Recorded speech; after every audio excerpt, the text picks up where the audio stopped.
juices. You know what? Woo! Right now. Woo! Woo! Woo!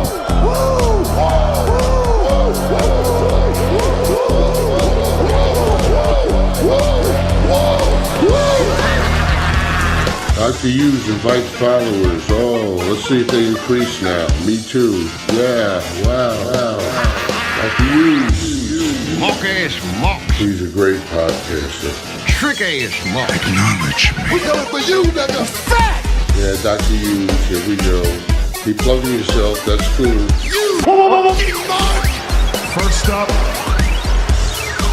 a man whose looks will serve your inner needs and desires. Dr. Hughes. Yes. Look at that. It is time, everybody, once again on a Saturday, 2 p.m. You know what that means. It's the Pro Wrestling Expert Panel. And there is going to be no Reezy today, I believe. I just looked at my messages again. I'm like, oh, yeah, I think he's off, going to go hang out with wrestlers, I believe, this weekend somewhere. Oh. So, yep, he's going to hold it. He's our ambassador going all over the country to meet all the famous celebrity wrestlers. And, of course, you still got 3 hardcore analyst journalists, experts here for you guys. We got all the takes on all this week's stuff, all the news. Maybe not so much AEW because I kind of ignore that, and I assume you guys do too. Yes. Not ignore, more like I'm just, yeah. There's enough over here with the WWE international business and all the TNAs and the NXTs. So, yep. If it was my child jumping off the furniture making a lot of noise, I'd maybe pay attention. But it's not. It's someone else's child making all that noise, so I'm just gonna leave them to it. Yeah. So this is the Sleaze, everybody. You know him. This is Danny Damage, of course. You know him. And this is William Robinson. Hi, guys. Looking forward to this. Shout out to you, William Robinson. I am too. I never know what I'm going to say. I could say the most wildest stuff. And what's good with Philly sports pride out there, you know, this is your weekend too, bro. Big weekend for you tomorrow. Big game going up against those pesky Washington Redskins. That's right. I call them the Redskins still because all the merch I have from back in the day says Redskins on it. What am I supposed to do? Buy Commanders stuff? That's the shits. That sounds stupid. Well, the indigenous people of this country want the chief back on the helmets. So yeah. I'm calling them the Redskins too. Take that, everybody. Take that, Hansy. I'm sure Hansy's upset about it, right? You got to get him back on. We're going to talk all about Trump. I'm just kidding. I would never. No. He would come after me. Just like Shaq would if I talked basketball with him. Yep. You call them the commodes. My goodness. Well, that's a little better than the football team. Remember that?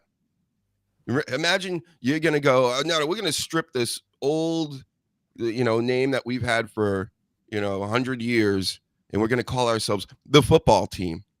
Because nobody would know that we're playing football right now. And what's going on with you, Reezy? Are you out there? Was what I just said about you true? Are you going to promotions and stuff this weekend? I know there's a delay, so I know you're not going to answer immediately. Plus, you might be a finger typer. I don't know.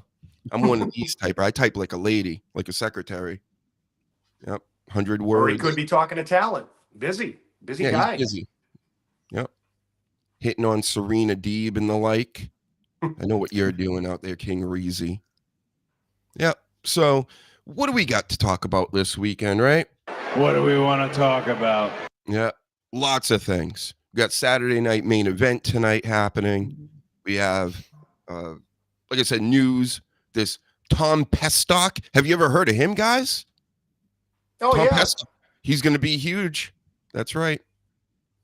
And he says next weekend I'm supposed to be on tonight. What? Right. No, he's away next weekend, but he's meant to be on tonight, maybe. Don't listen. Let's not get into the vortex here. I'm descended from the Seminoles, and we absolutely love Florida State. And I think the Commanders and the Guardians are ridiculous. Hey, there you go. A real life indigenous Native American. And Yeah. how about this for a fact? Quick Dr. Huge fact. I used to think I was part Native American my entire life because my family's crazy and have been all over the place apparently, and they thought they were Native Americans because of a great grandmother or something that spread these lies. Lying about your Yep. lineage. That's Turns great. out I'm actually Irish instead of Native American and many other things. That's a big difference. I'm pretty much everything, So just call me indigenous. I look it like I am, I guess. That's why all this, this race baiting stuff and political talk out. Nothing bothers me. None of it bothers me because I get it. Oops, Florida State. It's all right. We're no grammar Nazis over here. You understand? Saying. Yep. First story I want to get into. I don't even know if it's true. This is just in the rumor mill. People are talking about it. This Solo Sikoa. Now, the last we've seen of him, he had come out. He didn't cut a promo, and he just walked out. And then the Samoan Werewolf had to pick up the mic, and he cut a promo. It seemed all natural to me, and that they were playing this out, maybe giving him a break to come back and try to form a new character. But the story goes, he was supposed to cut a promo, this Solo Sikoa. He didn't, and just said, I'm out of here. I'm just going to leave. And then he went backstage. Triple H and some of the other guys were all pissed off. And he pretty much just said, I quit, and just walked out after they were like, what are you doing? This isn't the plan. And now there's Triple H and the company are kind of like, well, if he wants to come back, we'll have him back. But if he doesn't want to come back, that's fine. We'll let him go. You can go do something else. Because Solo Sikoa is very upset that he's not the tribal chief anymore and doesn't know where his character and career are going to go from here. Feels probably like he's been buried. And now they're going to push Jacob Fatu and the other guys. There's no more bad guy bloodline, so he's not a part of that. And maybe he feels like the rug's pulled from under him. Like I said, I don't know if it's true, but what are you guys' takes on what I just told you there? I don't know. I think we got to let this play out. This could be like a Dave Meltzer type bullshit story. So, I mean, that's the first I've heard of anything. I think it's one of those that, if it's true, you're going to hear more of it. I wouldn't believe that he would want to leave. I mean, he's one of the top guys right now, regardless of where he is. That would be dumb on his part. Got anything for us, Danny? You're a Solo guy anyway? I am now. I didn't mind the gimmick originally in NXT, but as soon as I saw him, I started calling him Slimoa Joe, because he's like Samoa Joe, but a slimmer version that Vince McMahon liked. Because Vince McMahon's apparent original problem with Samoa Joe was, what did he call him? Just some fat Samoan guy. So he had a problem with Samoa Joe. He could have very easily fit into that role of enforcer for Roman Reigns. But there's a problem that Roman Reigns might not have become as popular if Samoa Joe was actually there. So they got somebody new. It was a third Uso. He should be very thankful that he got pushed as quickly as he did compared to his brothers, because his brothers were like face painting, hacker dancing, alternative version of the Hardy Boys, really, for quite a while. Selling merchandise, don't get me wrong, and people were dancing and they're enjoying all the stuff, but it wasn't as serious as it has been recently. It took them quite a while to get there, whereas Solo has just stuck a rocket up his ass and sent him straight to the moon. But he has fallen into that role and taken it on really well, I think. His music's great, his presence is great.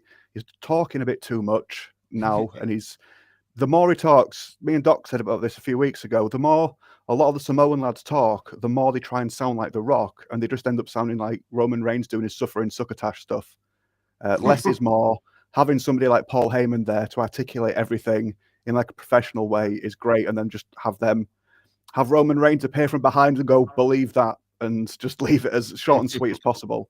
But yeah, I don't know why. Does this feel like a work to you? Do you think this is like a work? From what you've just outlined, yeah, to me, it sounds like the sort of thing. If Triple H is getting involved, it could very easily just be, what else are they going to do with the bloodline now? The evil bloodline's been defeated. Yeah. But they need to shake it up a bit, don't they? So is this the end? It seems like this WrestleMania season, I could see them playing out the Bloodline story, but it's time to let go of this and then create another large story that has other people involved that we'll see. Maybe it only goes 6 months or it goes a year, but it doesn't go like 5 years or whatever this is at this point. yeah. Yeah, so I'm definitely good with that. Would you guys like us to see an end to this? How about you guys in the chat? I definitely would, because it culminated with Roman getting his cauliflower back or whatever. I can't imagine that they could do anything else beyond this. So unless they do another faction, like we said, the NWO, I can't see it playing out any longer. Yeah, that NWO storyline with McIntyre, KO, Seth Rollins, getting turning them just all massive heels. Seth Rollins still is in between right now, but yeah, this whole thing, it has to be aware. Solo is just, as you guys have pointed out, is too big. He's too big to fail right now. Why would he do that unless he's a big ass dummy like Shaq is? God, I can't get over what Shaq was talking about the other day. And I know you guys aren't even like basketball guys, but this kind of relates to all sports. Shaq was saying a guy that's making $50 million and is on contract this year and is making the money and next year is trying to shoot his way out of town or wants an extended contract with more money. And Shaq thinks that him sitting out, acting like he's got injuries, all this is perfectly fine because it's like, oh, well, they don't want him, so he shouldn't want to be there. And it's like, well, they do want you. You're paying the guy $50 million a year, and shit drives me crazy. These guys are idiots. They're analysts on TV, Which leads me into my next. It just leads me into my next story here. Who's Ibu? Who is that? Oh, the fuck is that? Bit of the bubbly. That's right, Jericho. Let's go. You guys are forcing me to drink out here, you wrestling stands. What? Jesus. You're doing Look what it. you've done. So I don't know who this Ibu is, but I'm going to tell you a story about him because I'm sure you guys don't know about him either. If I didn't know, he works for some wrestling thing, Fightful or one of the others. Doesn't that other crazy guy work for Fightful? Sean Sapp? I think so, yeah. Yeah. He seems crazy, guys. Oh, he's like insane. Not crazy fun like us. Like no, crazy. I follow him on Twitter and he's nuts. He's absolutely insane. He's lost his mind long ago. Yeah. But some people just, they're desperate for a job, they're desperate to get retweeted, and they think that'll make the career, and they'll just say things are fantastic or shit if that's what they're told to say, just to get that lift up. And then, but they don't pay it off. So these people are just perpetually just promoting stuff till they're blue in the face, real tunnel vision, and they end up saying silly things. Mm-hmm. They're professional trolls. That's what they are. Yep. Reezy's hip to most of this stuff. Believe he's younger than us. He knows all about this beefing going on online. So he says, no, Sean doesn't like Ibu. So maybe he doesn't work. I don't know. They're out here in this Ibu, apparently, allegedly, in a boxing ring, YouTube. He lied about Britt Baker twice. Said she apologized for something when she didn't. Community noted for that even. Like, this is a big story today. And I'm like, who is this? Leaked private info. He's bullied, scammed people on his Discord. Now, if you have a Discord already, I'm totally suspect of you. If you don't, I have a Discord, but it's to play video games with my buddies.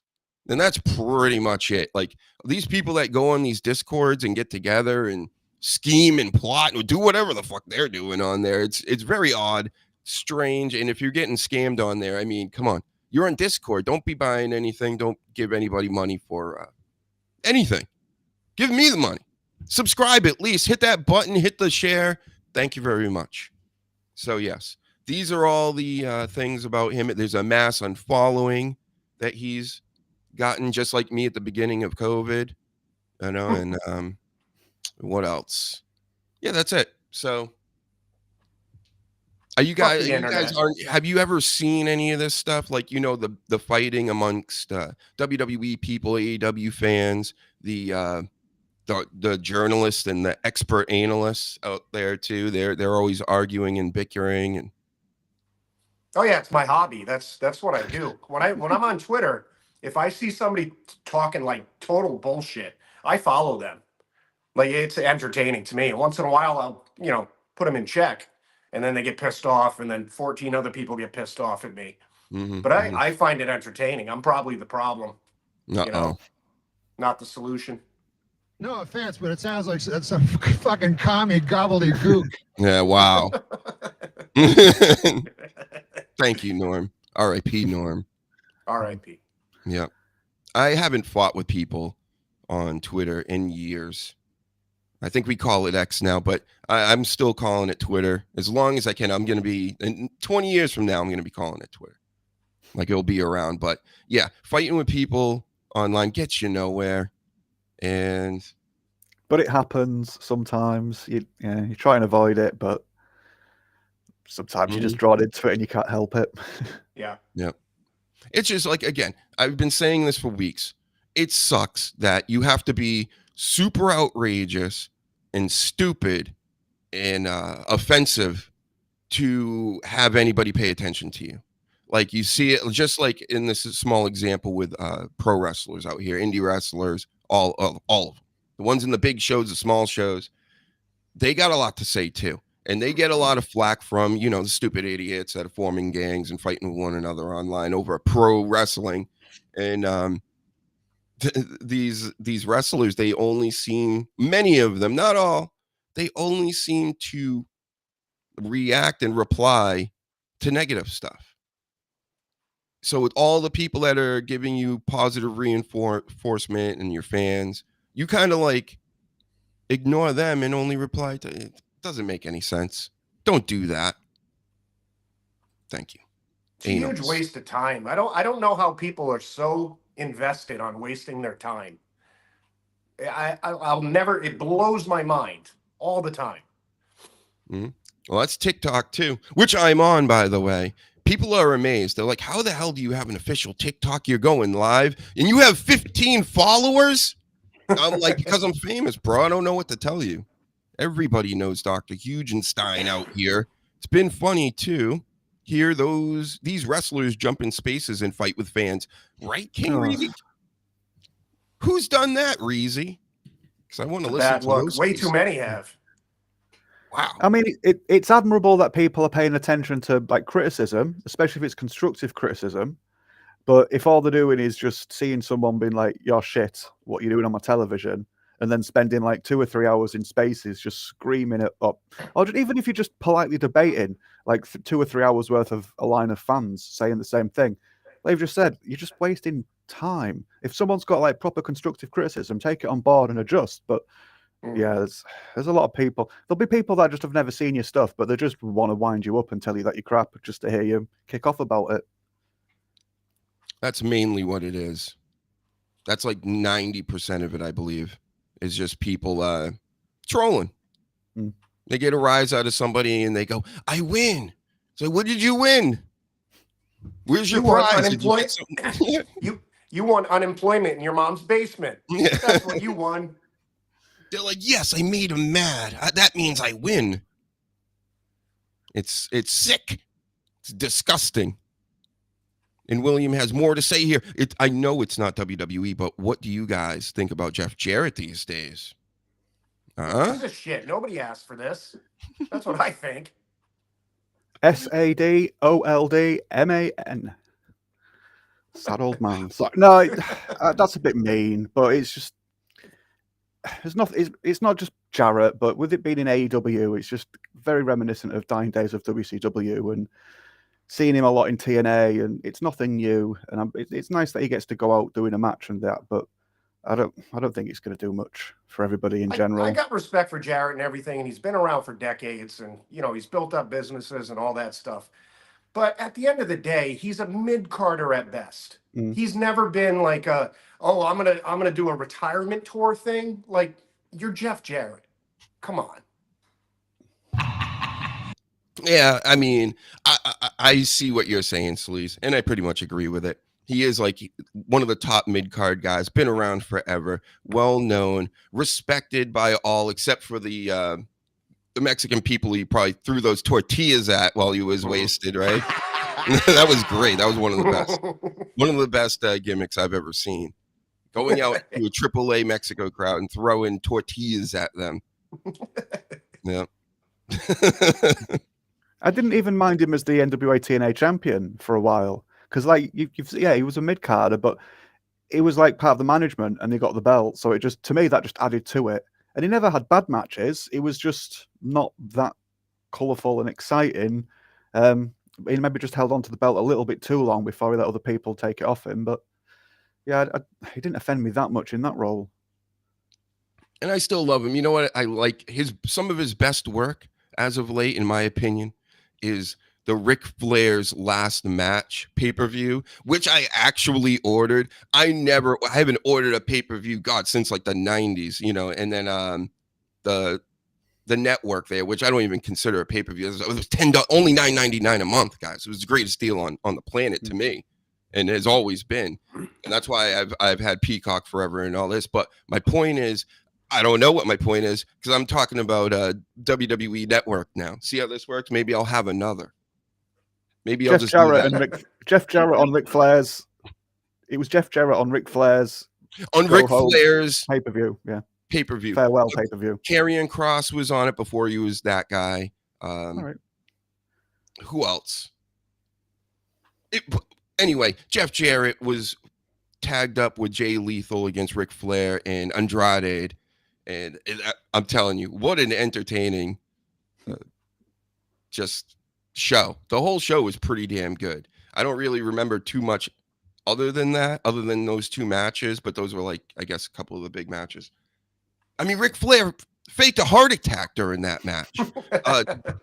And Jeff Jarrett and Karen Jarrett are out there motherfucking the crowd left and right. It was amazing. It was great. So I thought Ric Flair was really dying out there. Reezy says he was actually doing it and he was just having a problem. I don't think so. He was definitely playing. He was playing. Definitely. It was a work. And his family were in the crowd. And they were like freaking out because they're like, "Oh my God, Rick, he's gonna die right here during a wrestling match," which is probably what Ric Flair wants, to be honest. Well, he's been talking about that he wants to come back again, and he's like 106. He's had like 3 fucking heart attacks. Jeez. Yep. Ric Flair. He wants to die. We're gonna see it. We're gonna see it. Talk about old wrestlers. Jeff Jarrett looks amazing compared to Ric Flair, and Ric Flair still wants to wrestle. Okay. I'll never forgive you, Ric Flair. You went on Kill Tony recently, and I don't even like Tony Hinchcliffe. He stinks. He's a weirdo. Guaranteed, he's a weirdo. I guarantee it. There's something weird about that guy. There's something up with that fella. But he goes on this Kill Tony, which, if you don't know what it is, it's a live comedy show, roast podcast deal that they have. And he's there because Hinchcliffe is a wrestling fan. And he proceeds to just get mad at everybody, not laugh at anything because, they're being disrespectful at a roast. And then he's like, "Oh, I'm going to leave." And so they start goofing on him a little more. And he's just, "Oh, I'm leaving." So Ric Flair, you don't even understand what a roast is. Okay. Get out of our lives. We don't want you in the wrestling ring. You will have a heart attack for real this time if you do it. And you know what? If you do come back, I hope Tony Khan has you back, puts you with all his little green wrestlers that we don't know, and they can, dump you on your head and do Canadian destroyers on Ric Flair and stuff. How great would that be?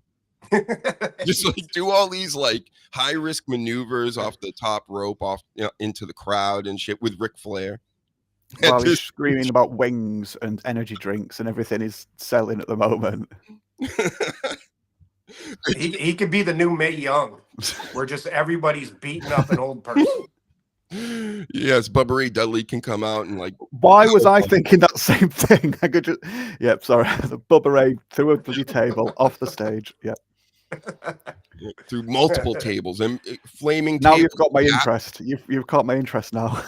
I can make something out of nothing pretty easily. And this Ric Flair, hey, if you want to come back, Rick, sign on the dotted line, and then I'll go, ha ha ha, you're in a, cage match with that fucking maniac from GCW or something, whatever that guy's name is. They've done documentaries on him and shit. I don't even know. Like I said, I can barely keep up with WWE. Never mind the indies and AEW and all this. What's that? 10 hours of WWE a week isn't enough for you. Have another 3 this week. Enjoy. Pay-per-view coming up as well. And sorry, PLE coming up. Yeah. No, just 1 hour a week of Spanish flying Ric Flair on the top, off the top of a Hell in a Cell. And then when he's on the mat, he gets beat with chairs. That's what I want to see. Yeah, then The Rock comes fire. out and gives him that fucking gimmick from the I Quit match with Mankind and just continuously hits him over the head with a steel chair and screaming about how he's the final boss and stuff. I love when he's always trying to put something over, the catchphrases. The Rock is he's known for this. But when he first came back and he's like, the final boss, like every 2 seconds, it killed me every time. I'm like, he's trying so hard to get this over. But he did. He's the final boss now. Because every time he said it, he had to scream it. He'd be like normal talking and then, no, final boss. You know what all this whole Ric Flair gimmick is reminding me of too? Remember back in the day, Sleaze, the ideas we would have, not like violence against women is funny, but just the idea of strippers, right? And the funny clothes that they wear, the big gowns and the big shoes and all this stuff. And then just doing wrestling moves on them, tossing them around. And we would sit and giggle about this. And we would think it's so wrong to talk about and to think about. But, when you actually think about some of the maneuvers that you could do with the way it would look so insane. And then we just Rollins laugh. Yeah.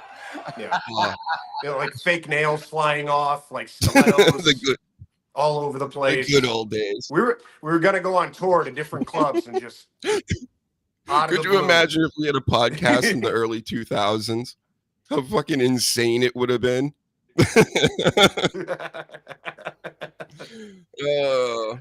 It's so tame now. Yes. It's ridiculous. We are such adults now. So mature. Now we're just talking about doing these maneuvers on like Ric Flair. Like I said, Canadian destroy Ric Flair like 7 times in a row, like one after another, and never let up on them. If they want to get the Death Riders over, bring back Ric Flair and have him beat up every single week. Yeah, by them. I like that. Spray paint Death Riders on him.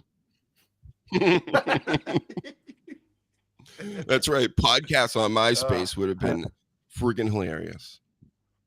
Oh, Jesus. Any other moves we can think to do on Ric Flair before we move on to something else? Just feed him to Brock Lesnar. Just feed him to Brock. Yeah, Suplex City. Oh, 5-minute match with Brock. Rick gets his wish, perishes, turns to dust in the ring. Yeah. He would just disappear like a Jedi that got killed. F5 him right off the top of a Hell in a Cell. That's what I say. right over at Pat McAfee and just fucking wipe Pat McAfee out with Rick's corpse. Get out of my life, Pat McAfee. I can't stand you, bro. My goodness. Is that Raspy Bastard on tonight? Probably. I don't even know anymore. Oh, God. Crying. I'm dying over here. I'm dying over here. I want to hear Jesse Ventura just rip into him. That would make my soul so comfortable. Cody Rhodes is on NXT the other night. I tuned in real quick, and I'm like, hey. And he's the 3rd guy with, I believe his name is Kelly, something or other, and Booker T. So they relegated him to the 3rd guy, the 3rd mic on fucking NXT. This is Corey Graves, bro. You moved him aside for Wade Barrett and Pat McAfee. Get out of here. Nope. Oh, I'm man. not like Corey Graves is so I'm not good. like this huge Corey Graves stan, but come on. That's pretty messed up. For this, for that face. Yeah. Chain smoking McAfee. God, stinks. Yep, Ric Flair versus Braun Breaker. That would be a good matchup for his last match. Oh God, yeah. Yep. Spear him right in half. It'd be a fatality. He needs to at least come out one more time, and 100 years old. And now this would actually make sense this time around because he'd be doing the. I'm looking for the screen. Where the hell is it? The helicopter gimmick. Yeah. Just like that. You know how like these elderly people, they like to walk around with their dongs and their balls just like all hanging out. So send Ric Flair. He should have a gimmick. He should have a gimmick that he has dementia. Yeah. Like I'd love to see Ric Flair with dementia. You would? That's what I want to see. My God, they're just having to like run around and close his robe all the time because he just keeps opening it for everyone to see. Yes, be like watching Biden shuffle around, that sort of tone. Just like, no, not that way, Rick. This way. Yeah, just put your robe back on, tie it up. That's it. No, don't put your balls in that. Thank you. Just go on, keep going. Yeah. As long as he does the helicopter, that's the cherry on top of this. To keep it PG, just put a sock over it. Well, play some scary music. Imagine Ric Flair swinging that at you, acting crazy. Definitely a lot of smoke and just. This is the scene on the plane. This is exactly what it looked like on the plane ride from hell. It was like pitch black like this, and he comes out looking like Prince of Darkness. You remember that movie from the 80s, kids? Yep. He's like from the future going, trying to send you messages while he's swinging his dick around.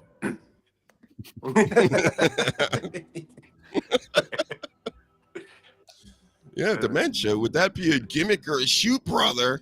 Oh, my goodness. Ric Flair, get out of here. He's got to be getting dementia soon. I mean, come on. That many hits to the head, and he's 106. Yep. Damn. And he's been at like 100 miles per hour all these years. He's been in the gimmick longer than he hasn't been in the gimmick. It's, yeah, he's lost. He's gone. Send this to Ric Flair. He needs to hear about all this. Thank you. Yes, definitely. I'm sure someone has to have said something to him at some point.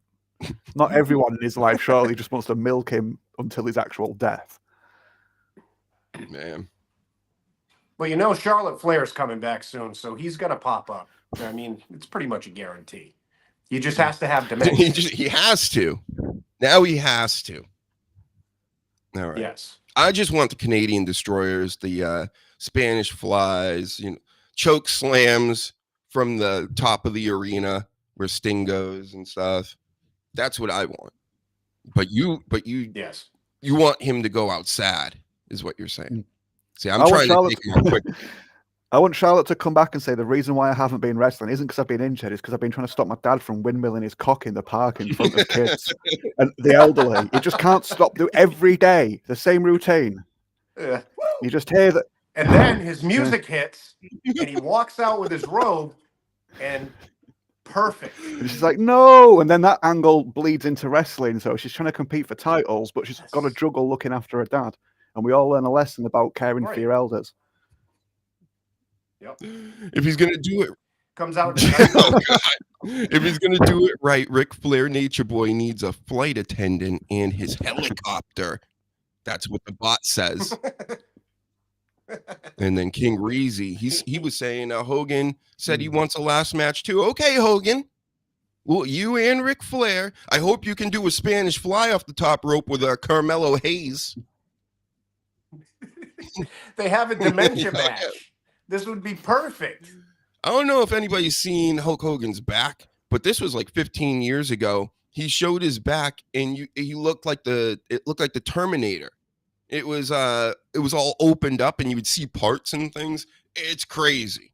So if he actually wants a last match, which he totally doesn't, there's no way.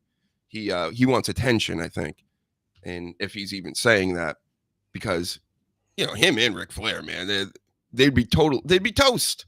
they come back and wrestle a match, and even tried to make it a safe one, like when Stone Cold came back. But Stone Cold, his main deal was just his knees. You can't stand up. You can't do anything, right? I don't agree with the last match for either one of them unless it's against one another. I think that's the only safe way to go. And I want to see two geriatric people try to do what they did. Ric Flair and Hogan, Spanish flies off the top rope.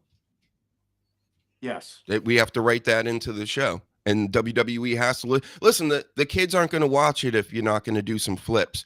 Hogan and Flair in your last match. So get those flips in. What else can they do? Maybe some senton bombs. Twist of fats. Twist of fats. All right, here's a story I know you all have heard. And if you haven't, which I just heard the other day too, blew my mind. This Bill Burr, Billy Corrigan stuff. You know Billy Corrigan of NWA, not the Smashing Pumpkins. Around here, he's known as being the head guy at an NWA, one of the oldest, if not the oldest, pro wrestling league promotion in the universe, in the whole world. So he said it's brothers. The oldest. He advertises it as the oldest. So yep, they're brothers, these guys. And of course, when I seen them together online, I kind of just scrolled past it a few times a few days ago, and I finally clicked on it. And I'm like, what's this? Are they really a family? I think the headline said a family reunion. I'm thinking to myself, nah, I didn't even believe it, the headline. And then I watched it and I was like, oh, wow, Bill Burr's a bigger dick than I even thought. That's the first thing I thought I came away with. And yeah. Oh, he's a big dick, but he's entertaining. Any takes on this, Danny? Did you like that? Yeah. Oh, yeah. It popped my head. I spent all day just like, did I see that? Was that real? Did I just dream that? Are they really brothers? And then you look at them sat next to each other, and facially, it's like, oh yeah. And then you watch the interview, and the more they get into it, to begin with, as soon as Corgan walks in, Bill Burr folds his arms and sinks into his chair like a child being told off. Corgan sits next to him and tries to sort of like stay composed, even though he's quite shaken by the whole, neither of them knew it was happening. But then as the interview went on and they both became a little bit more comfortable with each other, they sort of, the body language mirrored each other's. And it's just really interesting to see, because originally, yeah, Bill Burr was not happy. He really wanted this information that his dad was a bit of a shagger to like not be made public. So he was going after Corgan a little bit. Then when he realized Corgan wasn't in on this setup, that they were both blindsided by the host, he started to make jokes about sports stuff like he used to do in his podcasts. So you could see him lightening up about the situation. And then by the end of it, he was saying to Billy Corgan, oh, I don't hold this against you. You haven't set me up. It's this wanker, or whatever he called him. And then they teamed up and they had like a focus for their joint energy. And then, like I say, the body language was quite mirrored and they were bouncing off each other. They were looking at each other after saying things and seeing if it landed. And you could sort of like seeing them already starting to get on really well. And it was really interesting to watch, actually. But yeah, it's really cool. They're like 50 something and like one of the biggest comedians in the world / actors at the minute, because he's got Disney contract and money. And it's like, oh yeah, my brother that I've just found out, one of the biggest rock stars in the world. And then Billy Corgan, one of the biggest rock stars in the world, like, my brother, I'm 50, I've just found out he's one of the biggest comedians. It's just, it's mental. Yeah, that guy's, whoever that dad was, his loads were golden, you know? Yeah. The golden load. The golden load. But yeah, if you've not watched that interview yet, go and watch it, people. It's really interesting. Yeah, it's like 5 minute, 6 minute clip. Yeah, it's a good watch. And but again, this Bill Burr, I don't trust him. You know, I not like I need to. He's just a comedian out here. But once you start, back in my day, we called this selling out, right? Just when you become this, as famous as Bill Burr has become, you have basically signed an agreement that you won't say and do certain things and all this stuff. I believe he's done all that. There's no way you get to be on all these shows and podcasts, and he's in fucking Star Wars, for crying out loud, you know? So. And he hated Star Wars. That's the thing. He used to do like material on stage about how much he hated Star Wars. And then he sold out. Yeah. And hey. Yeah. It's just cashing in now. There's no more selling out. It's sad, but there's so many people like there's so many I could name, but like I don't want to fuck up any future Yeah, okay, endeavors. thank you. Yes. We do have to keep that in Yeah. mind sometime. We are highly critical and goof on everybody, but I would love to have Ric Flair in the show. And I would even give him this gimmick, but you know what he would do? He would just quit the show midstream because he wouldn't get it. He doesn't understand what we're doing. He didn't even understand he was in a fucking roast show. So, and I think he's one of the greatest of all time. You know what I mean? I just think that situation with him being 106 years old and the helicopter thing and dementia would be money. He's one of the greatest N-word sayers of all time. Just like Hulk Hogan, right? Reezy, you said you like Ric Flair. You don't like Hulk Hogan, of course.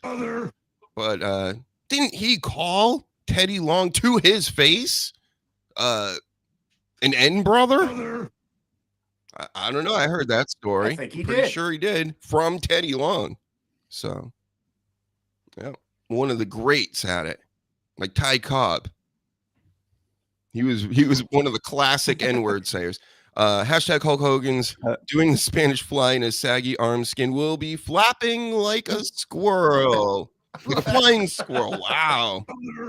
Yeah. This is true. Damn.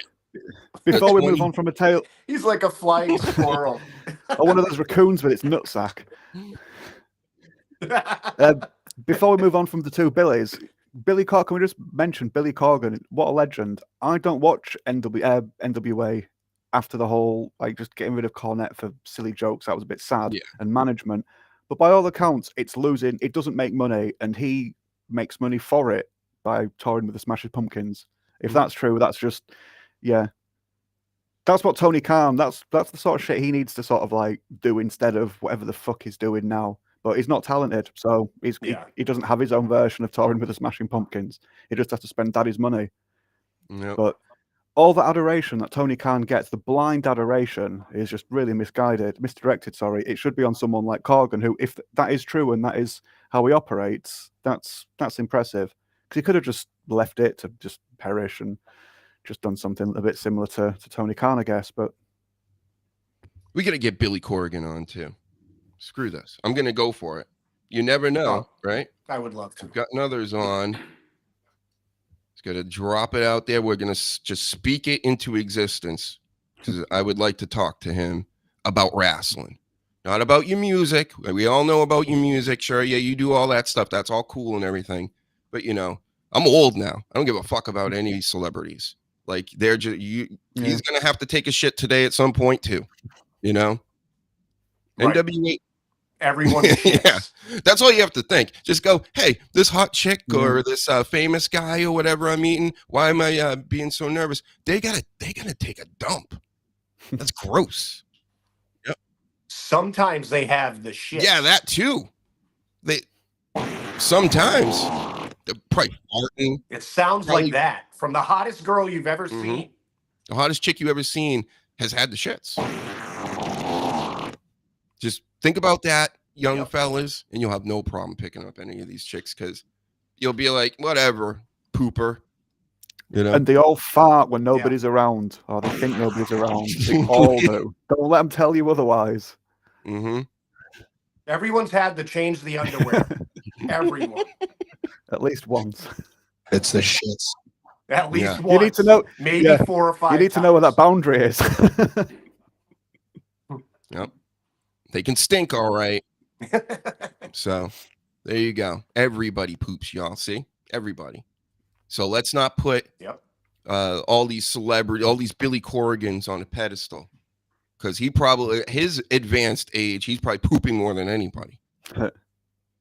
I guarantee right now there is at least 2 people watching this that are on the toilet right now. Yep, maybe. Probably. Allegedly. We don't want to get. You can't really see what's behind me, so. That's right. We never even talked about your background this whole time. Oh, yeah. Do you know what this background Vince's is? T-Rex. Yeah, Vince's T-Rex. See the sleaze nose. Yeah.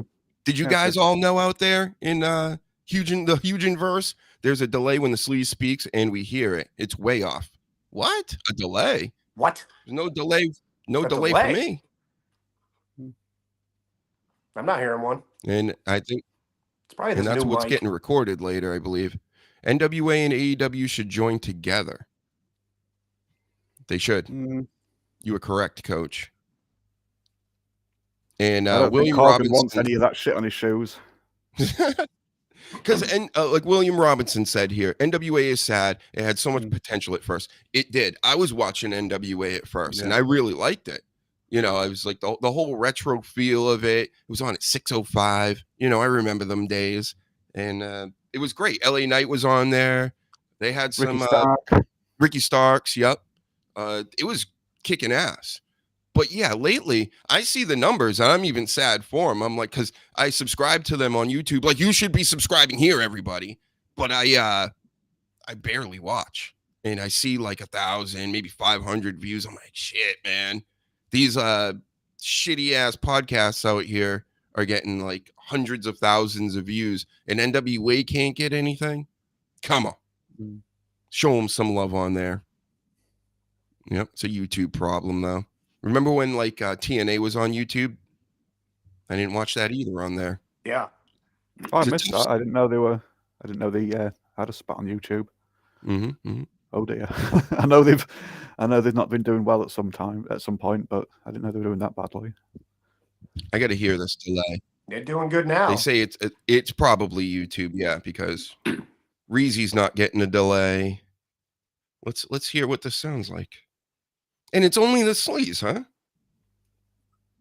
Is it doing it now? Somebody let me know. Let's see. I got to hear this delay. Is it doing good now? They say it's probably YouTube. Yeah, that sounds. Reezy's not getting a delay. Let's hear what this sounds like. And it's only. You're gonna say something in a second. Is it doing it now? No, I don't hear it. Well, I had a new microphone. Maybe it was that, so I just disconnected that. So hopefully it's okay. I think we're good, except for maybe for coaching Philly Sports Pride. Don't let it bother you too much. As long as you can hear my voice. As long as you can hear what's going on a little bit. Can you hear this? All right, good. Because I'm sure you can. All right, cool. What else are we going to talk about here? We got this Tom Pestock, no longer Baron Corbin. He is Tom Pestock. In Pestcock? Stock. Not cock. Cock? Stock. Come on, sleaze. I was getting the delay. Oh, that was the delay. That's what that was, everybody. So he fought Josh Barnett in a blood sport match, his first match out of the WWE. We all know about all this. We're all experts out here. But the thing is, he believes, this Baron Corbin, Pestock, that he was kind of blackballed out in a way. He was kind of screwed over. And hold on, where's this? I'm looking for this message so I could take it off the screen for a second. There it is. Sorry to see you go, William. I'm sure there will be more messages. But yeah, he's thinking people were gunning for him at WWE. And it does make a lot of sense. The way he went to NXT, and then he went back onto the main roster, and then they just cut him. It seemed like they were just kind of slowly getting rid of him, and he had no chance. He said he was getting pops when he got moved back up to the main roster. People want to see him do well. He came back, you know, and all the kids know who he is. And the other reason is he switched gimmicks so many times. And he's like, as soon as I would get hot with something, they would go, no, now you're going to do this. You know, as soon as he was like in a role, nope, now you got to do this. So he thinks that somebody had it out for him. And Randy Orton even said the same thing. Said that Randy Orton called him and said, somebody's got it out for you here, bro.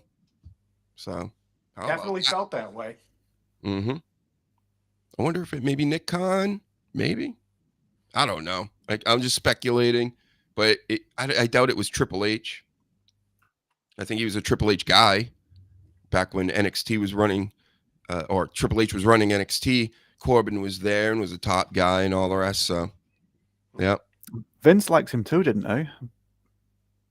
As far as far as everything that I've read. I don't know. Maybe it's just another Vince guy thing. Just they're letting Vince's ideas run dry, and then it's like, we'll move him about, and they're maybe just not wanting to put a rocket ship on the back of him because it's a Vince thing. I don't know. They have done it with other people. They did it with Austin Theory. He was getting pushed to the moon with Vince's egg, and then it's just nothing now. And then you got Apollo Crews is still around on my TV last night, and I'm like, and no Baron Corbin. This tells me somebody had it out for him, because Apollo Crews should be lower than Baron Corbin on that whole scale. I mean, Baron Corbin's had 3 or 4 gimmicks that have been better than whatever Apollo Crews has done. His best gimmick is a fake African.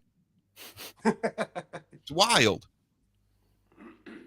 But William says, giving your product away as on YouTube devalues it. The audience perceives that it's not good if it's free, right? Which is probably happening with my music, right? Because I'm putting it everywhere. It's essentially free. You can pick it up in Apple Music. You can go on Spotify and follow me there for free. I got the YouTube channels on here for free. But I smell what The Rock is cooking there. And you are correct. I think the same thing when I see NWA is just on my YouTube feed all the time. I'm like, well, I can just watch it any time, right? So let's just start charging everybody. Everybody send me the sleaze and Danny $100 each, please, for today's show. Thank you. Thanks. You can send it. I don't know. I'll put the P.O. box up later. Okay. #1 album in the IWC. That's right, Reezy. See, he knows. He knows about these things. Like I say, he's a young fella.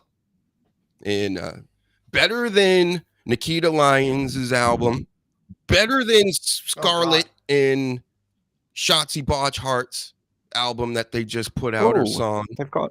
Yeah, I don't want to hear that. Yeah, you don't. Better than Fozzy and all the auto-tune. The heavyweight champion of auto-tune, Fozzy. Yeah, that pales in comparison. My shit is way better than Fozzy. You that fuckface. Shut your mouth. Shut your mouth, Jericho. Take that, Jericho. Stop singing, Jericho. That's right. You're not going to Judas affect me, and it's going to punch you repeatedly. And then ask you for your autograph. In the face. Yep. So there. We've settled that business. But yeah, Shotzi and these girls all making records at the same time, all being in the pro wrestling business. There was a third girl in the Shotzi video with Karrion Kross's chick, and she's a wrestler too on another promotion. I just can't remember her name. Yeah, you can tell they're all like, everybody sounds like Madonna all of a sudden. Back in my day, there was like a handful of people that could sing really as well as you can hear all these people. So they're all auto-tuned up, Danny, these days. All of them. There's a good chance that they were back then as well. but we didn't know about these studio techniques. We didn't have reality TV shows. Technology's a motherfucker. It's good to see the audition process, but wait, you mean it baffles isn't one of the me how people still just love it, but yep. Imagine they eat that shit auto-tune music, fake music, and then they go on stage. I don't know if that went through. And then they don't even perform it. He's cutting out. He's going all over the place. This has happened before, Danny. The Saturday afternoons is the toughest for you. It seems like. Well, over here it's Saturday afternoon. It's nighttime. It's prime time. Wi-Fi usage. Yeah. It's at 8 p.m. here, and it's just everyone on the street using the same exchange. So it struggles because everyone's watching stuff now. All right, you got to be our ambassador to that. You're the Dr. Huge show overseas, basically. Yeah, don't visit here yet. We're shit at the minute. Just if you wanted to come and see the British countryside, leave it for a while. I want to see those cheesy fries where they just throw a half a stick of that fake orange cheddar cheese on top that's not even melted. Yeah, I've never seen anyone hand anything that crap over to me. We do get good cheesy chips or cheese fries, you guys call them, but yeah. cheesy The chips food's at not 2 in the that bad? morning. No, it's just some places you'll find that it's absolute crap, but other places they know how to do fast food and takeaways, and they know how to cater to the drunk. Mm. Yeah, it always looks like Seattle over there. Like it just looks gloomy, dark, cloudy, gloomy. There's pubs, and the food is disgusting. These are all just things that Americans, I think, in general, just think about the UK. And like, if I were to go over and visit, they like to stab people because they don't have guns. So everybody's stabbing and using swords like they're in the fucking Middle Ages. Fuck that. Yeah. I'd rather get shot. Yeah, right.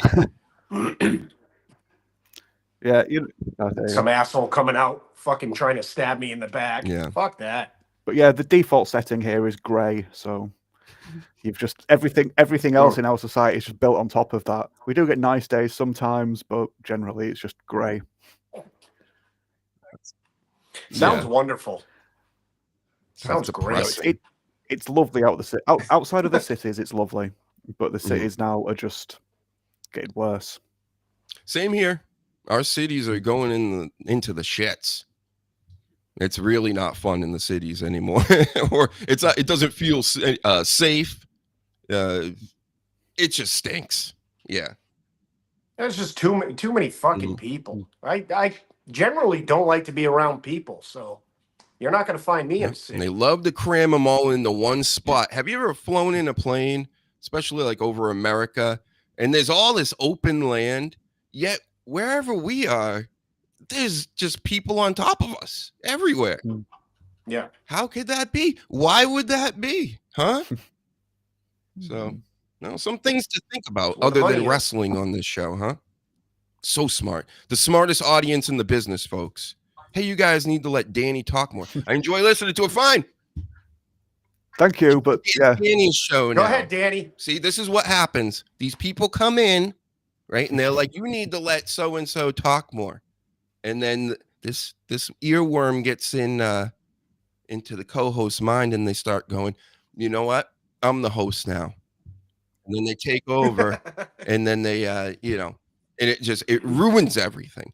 You want to hear me, William? Don't make me block. I'm going to block William in a minute. But go ahead. Talk more. The floor is yours. Trust me, I would love to not talk. Love it. I love it. Don't put me on the spot. I had nothing William more to add asked to that. for it. He likes the sound of your voice. Oh, well, go on my YouTube channel. I could go on. I'll just talk at length on that. No visuals. Well, not of me anyway. But yeah. It's the accent. No, I want to hear. What is a Danny podcast? What would that sound like? Go. The old stuff was me covering You're Raw doing it right now. and pay-per-views. I don't want to hear about the old stuff. Like, tell us what you're going to do right now. This Prove is it to William. This is my recent stuff, the Dr. Huge show, Tuesdays and Saturdays. That's what I do recently. I'm very busy with writing just my regular work at the minute, but I do intend to do more stuff for YouTube, just not video like of me. I can't agree with whoever said that about Danny, because I love hearing Danny talk. Like he sent me a message last night, and I could hear his voice as I'm reading it, and then you capped it off so beautifully, where you said "cheers very much," and I was fucking excited. Cheers, yes. He's a cheerser. I love it. Ever watch the show Cheers? Yeah. Mm-hmm. Yeah, I like Cheers. We like Frasier as well in this house. We've watched that a few times from start to finish. It's just one of those things that's good at night time with dinner. Mm-hmm. Or just after dinner, just for a couple of hours. Yeah. Beast. He should have dressed up like Beast from the X-Men, and then I would have watched Frasier. But I remember my aunt was really into Frasier, and everybody was into Seinfeld. I never liked Seinfeld. I can't say I didn't like it. I just never watched it. I'm more urban over here. Like I watched The Martin and In Living Color, and I would see Frasier on them. Like these guys are it's a little too high class for me. at 15 or however old I was at the time. But it takes the piss out of people like that. You're laughing at them, not with them. Well, I suppose you are laughing with them sometimes, but a lot of the time it's laughing at how poncy and silly they are. Yeah. What was man? Sitcoms they're like gones now these days, huh? Pretty much. Yeah. Shit. It's definitely no deal or no deal island, guys. Oh God. Come on. How about this, Danny? I know you know this show, Traders. I just watched a season of that. I fast forward through the challenges because it doesn't matter. Those challenges don't matter at all. It's just them accumulating money. There's no strategy involved. But again, I know a lot of this is rigged. A lot of it is it is what it is. But I still find these reality competitive shows entertaining for some reason. Can't help it. It's such trash, and I still watch it. I would rather take my shoe off and smack it in my face than watch half of that shit. Yeah, I can't stand reality TV. Yeah. The closest to reality TV I like is pro wrestling. Yeah. Not even I Love Money from VH1, where people have no idea what that is. Literally, the name of the show is I Love Money, and it was all about them trying to stay in this house. It was all the Flavor of Love people, the girls, and the Rock of Love girls, and all the dating shows they were having on VH1 at the time. And then they put them on this show called I Love Money, and it was ridiculous. This one white dude had a complete meltdown. Like, was like crying and freaking out and trying to steal something from somebody. It was like, well, it was a wild show. But of course, it was a bunch of people that really did love money, and they were just being their scumbag selves on TV. Again, the greatest reality TV show is the one we've already talked about. Enzo Amore and Big Kaz get a bunch of strippers in the house. They don't do wrestling moves on them. That probably would have been the gimmick if me and the Sleaze came up with this 20 years ago. But they date them, and then they give them Jordans and big boots and all that stuff. And there's only alcohol in the house. Nobody can talk to anybody in the outside world, just like all the other shows. Perfect. It'd be perfect. Put it on the Peacock Network, put it on after the WrestleMania, and it will be the biggest show of all time. I'm not even kidding. How about that? I'm not even joking. If they promoted it and they put it on after WrestleMania, Enzo and Kaz dating strippers, they'd kill it. The women would love it. I would love it. The Marks would love it. I would love it. Enzo would love it, I'm sure. Oh, he would love it. He's not doing shit. But you can't be Big Bill on there. Big Bill stinks, right? We want Big Kaz. It's horrible. Yep. Wow. So I think this is the same Alley Cat. She's called Alley Catch now. Remember there was an Alley Cat in Rocky Mountain Pro Wrestling, Sleaze? Yes. Yeah. We watched her wrestle over there or whatever online, and she wrestled this Effie dude that apparently wrestles chicks, which is I want to get into that business. I only want to if I get into pro wrestling, I just want to wrestle women like Effie. And she jumped out of the ring at him at one of these GCW shows, and her leg was like backwards. It was gross. So there's some news. I didn't know if this was the same person, but it has to be. Has to be. Here's to hope. Here's hoping. You hoping now? You wanted to get dementia too now? Is that it? The more dementia in wrestling, the better. Woo! Oh man, yeah, but it was such an ugly injury. Like the guy that was online a few years ago, just a regular guy in his backyard, and he climbed up the top rope in his entrance and turned around and jumped off, and he snapped his leg right in half. Disgusting. Man. If you're gonna be stupid, make sure it's on film. So gross. Yep. It's one of those things you just scrolling on Twitter or whatever, and then all of a sudden it's like, I didn't need to see that. Why did that have to pop up? Or did I didn't want to see that. I should always turn autoplay off, but yeah.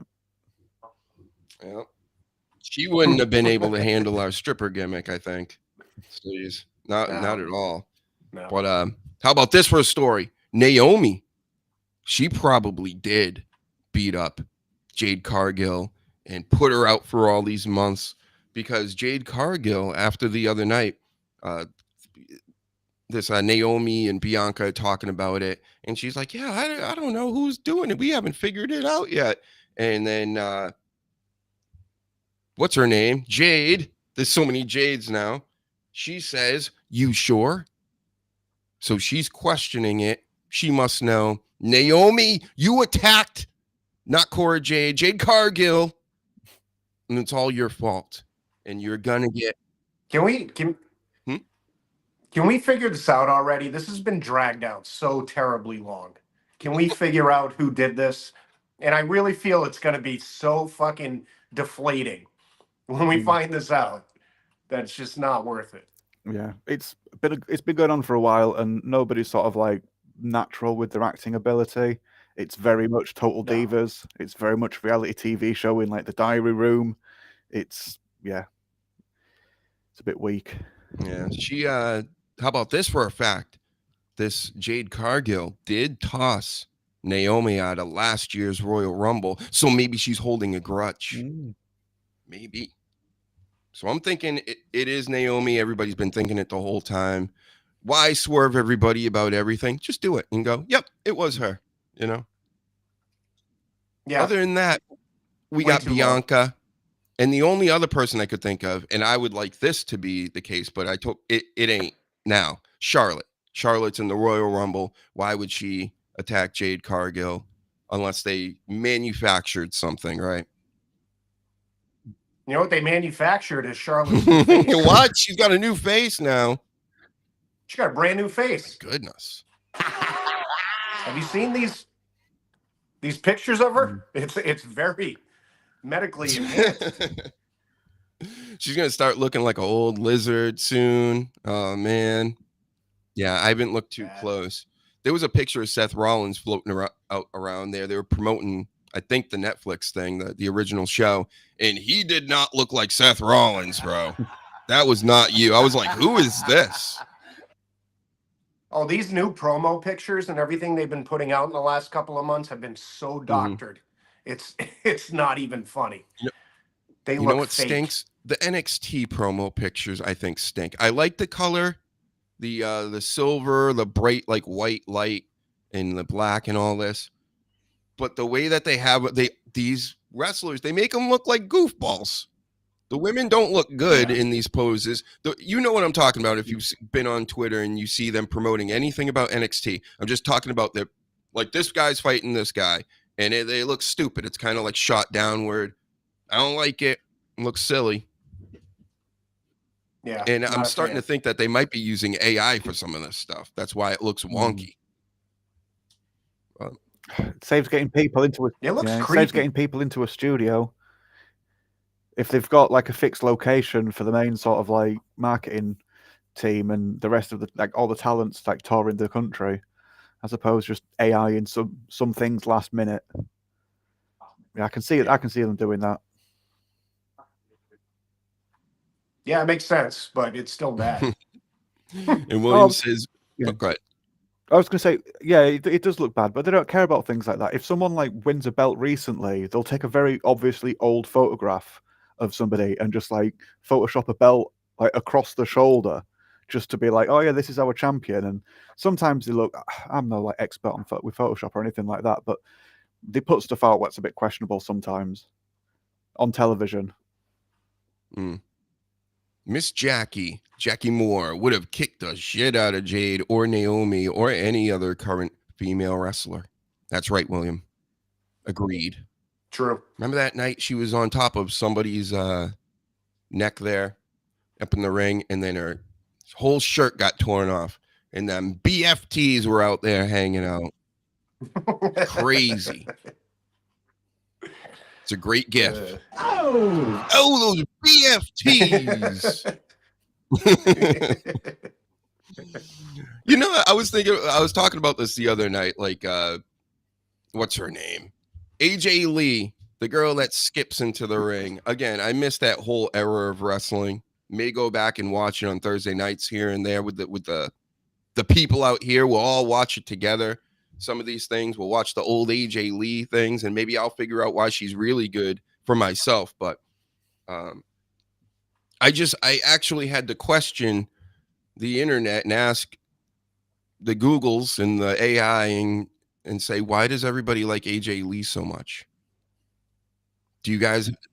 What was the answer? Well, AI gave me the most, tame, normal. Like, it's not going to say anything bad or critical. It's just going to go, well, it's because she was good in the ring and she had a good character and people liked her. And I'm like, okay, I get it. So I went on the Reddit boards and read from them, and they're basically like, well, great ass. There you go. It was photographs. The answer on Reddit was photographs. Yeah, it was like, great ass. And then there was a lot of people that were like, well, it's because her character was a little better than normal. She kind of was the first one to break out of the diva bullshit. And I don't know. I wasn't there to see it, but this is what the internet was saying. And she resonated with just the kids, I guess, or the people. Do you want the real answer? What's that? She was a good female wrestler at a bad time for female wrestlers. There you go. That's what it was. It was transitioning from divas to what they have now. And yeah, like you said, she was one of those that wasn't a diva, and she was really good in the ring. Mm-hmm. There was a lot of, I don't want to say bad talent, but I think it was a lot of bad booking, and nobody knew what to really do with the women at the time. And AJ Lee was one of those shining things. I don't know how she'd do with the roster they have now. I think she'd just be in the shuffle. But the other lasses, that's the real answer. Yeah, the other lasses were trained in a very similar manner. They were all very cookie cutter. They looked the same. They moved the same, which wasn't very convincing of being in a fight, which is a big criticism that I have with a lot of modern women's wrestling. But yeah, like Slee just said, AJ stood out from that. I don't think she was quite as good as some people say, but she was much better than the rest of the mediocre talent. And she had the anti-diva thing. She got that really good line about talent not being sexually transmitted. People remember her for that. Mm-hmm. Oh, another reason they liked her was because she didn't have the VKM. This is an actual line I read. She doesn't have the VKM standard boob job. Oh, right. Mm-hmm. Neither does Liv Morgan. Yeah, she was a natural. She's a natural. Oh. See what I'm saying? Oh, my yam bag. Oh. Yep. No BFTs. No BFTs over here. Just it seemed like every other week there was a woman that was out because one of her friggin' implants exploded. She wasn't one of those. No. Charlotte at one time, that one of those exploded when she had like the basketball boobs. Yeah. Yeah. Doing moonsaults. That must have messed her moonsaults up. Because all the weight just threw it off. But yeah. It was off balance. The big stupid boob job thing just lets me know like that you're insecure and you want to stay in the business as long as you can. Like for Liv Morgan to be doing it, she was almost out of WWE a handful of times because she's been there, God, since 2014, I think. I remember seeing her in NXT around that time. So she's been in WWE over a decade, and that's pretty tough to do with no BFTs. Oh. Yep. But she sells sex in another way, so she does cater to another audience. And now with like, not everyone uses OnlyFans, but I'll say OnlyFans as the example. They've all got their own like extracurricular activities, we'll say, that you can go and subscribe to, or at least just browse. So they're selling the stuff in the ring on the WWE's dime, and then, yeah. So although they're not selling like massive hammers like this, a lot of them are selling the knickers. Or she is pulling like. That's what I'm calling them from now on. Massive hammers. Yeah. Knickers too. I thought those were pants. Underpants, knickers. Yeah. Oh, okay. Knickerbockers. We need to let Danny talk That's all more. right. I'm sorry. Pulling funny faces that are meant to trigger certain aspects of the male psyche. There's a lot of them that are guilty of that. Sasha Banks is very guilty of that. She is not subtle whatsoever. But yeah, just any time she was on camera on WWE, she was either pulling that face where you stick your tongue out and going boz-eyed, or she was like somehow showing her feet on the camera, or she was like arching up. And it's like, we've known flirts and tarts like you before, love. Your tactics are very obvious. I know there's a lot of people that fall for it, and you know they just throw themselves at her. But yeah, Tarts. He said tarts. Those tarts with their big hammers. massive hammers. Bitches. A massive pair of hammers. Yeah, there we go. Boobies. That's when you're like 4 years old and you're like, boobies, guys, and everybody laughs. Oh. That's right. Fun bags. Oh, Vince McMahon, he loved them big boobies. And that's why Cora Jade comes to mind again, because it just doesn't look right. It don't look right to me. Like, she's skinny. She hurt her knee, and then she came back with big boobs. I'm like, I don't like big fake boobs like that. Just everybody, as the sleaze says, be one of the naturals. Be a natural. Right. Mm-hmm.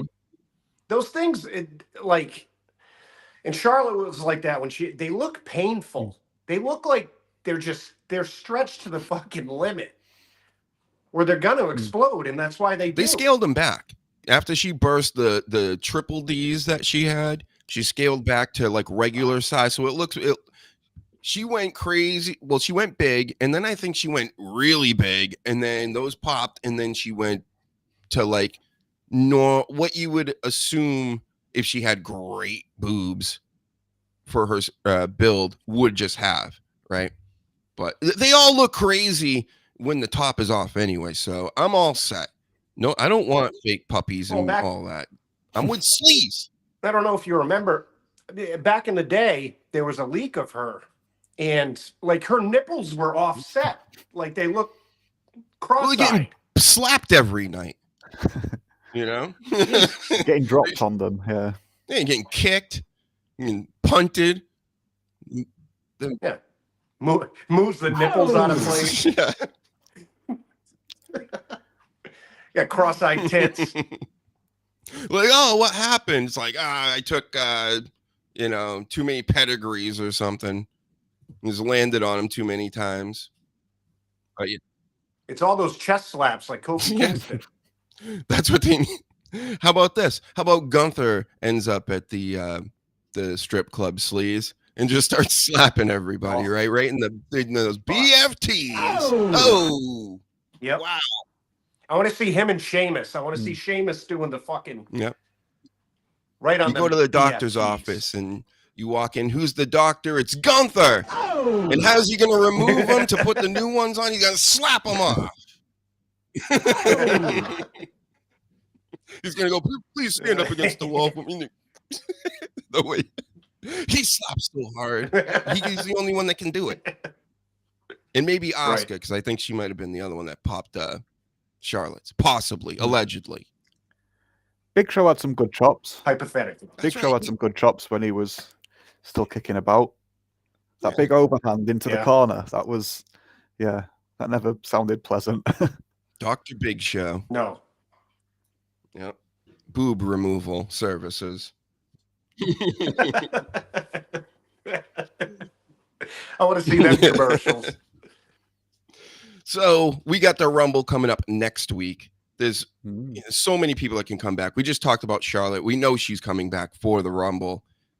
What kind of boobs will she have this time? Who knows? You never know. Maybe she went big again. But maybe. Well, she has part of her promo video. She's running like on the street, and those things are flopping up and down. So I think she went back to natural as much as she can. Nice. Are you sure she's got two? She maybe just got the super boob. Just one. It's easier to keep tied down. I got to review the film. Yep. So she's coming back. Alexa Bliss was supposed to be coming back, but she's in this contract situation with WWE. Apparently, she wants enhanced perks, and WWE's like, no. How about you just wait? But then again, it could be something to do with the Wyatt Six storyline, them being moved around, and all this other stuff that I'm hearing on the internet, of course, is just a work like most things are. So it could be either or. You guys want Alexa back? Are you like pumped for this at all? Or I know we met her once and she was very gracious, very nice.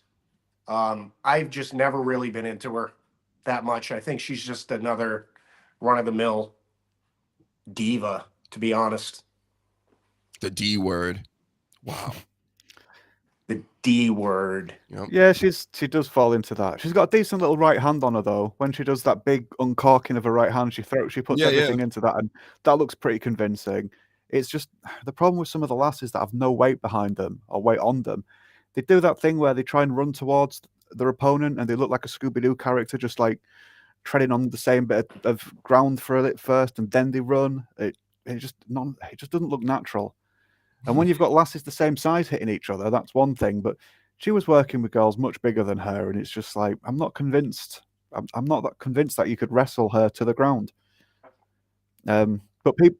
Oh, me and the doc, not to cut you off. I know people want to hear you, Danny, but me and the doc are fairly tall guys, and she literally is like 4'9". Yeah. Like you could pick her up and put her in a backpack. Yeah, she's little. If she was having fights with other 4'9"ers, like similar weight class, then yeah, you could get a bit more entertainment, I think, out of it, or at least the perception of legitimacy could sort of like be stretched a little bit more with her. But if she's fighting Nia Jax or just anyone bigger than her, Raquel, so many I think it just looks a bit lame. It doesn't look convincing. Yep. There you go. Yeah, Alexa versus Liv, the similar build. Yeah. Fernando's right on. That wouldn't be as offensive.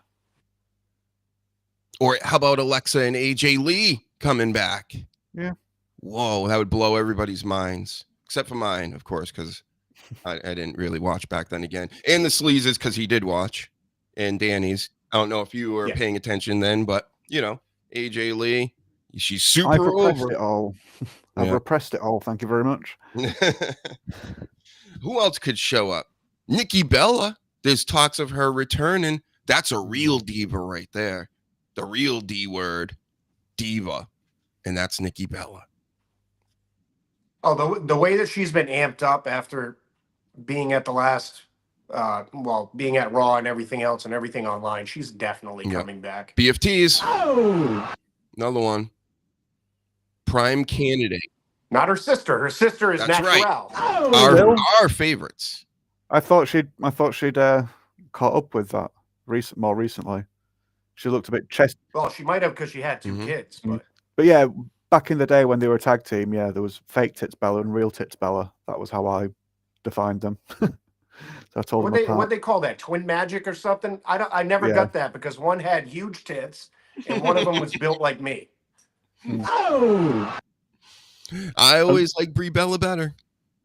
Yeah, one of them was a lot more subtle with the makeup. Coincidentally, it was the one that didn't have big fake tits. So, yeah, Nikki was the diva and Brie was the pro wrestler. That's the way I look at it. Wow. Melina, Victoria, King Reezy says they could show up definitely. Michelle McCool, Eva Marie. She's supposed to be returning. Yeah. Speaking of people that got their tits bursted, Eva Marie, come on. Oh, damn. She did too? Yeah. Oh, she will. She from could. It. She almost died from it. Wow. See, why do this to yourselves, ladies? Well, take it from us. Take us up from these three super hot dudes. Telling you right now, don't do that. Stop getting boob jobs. It looks bad. Doesn't look good. I mean, it looks pretty good with clothes on, but then with clothes off, it looks terrible. And we know it. We know it. Don't feel right. Don't feel right at all. And when super hot dudes say that, it's true. Exactly. Chads and Tyrones are telling you right now, are telling you not to do it. No more. If it's a little droopy, that's fine. It's supposed to be like that. You're a human being.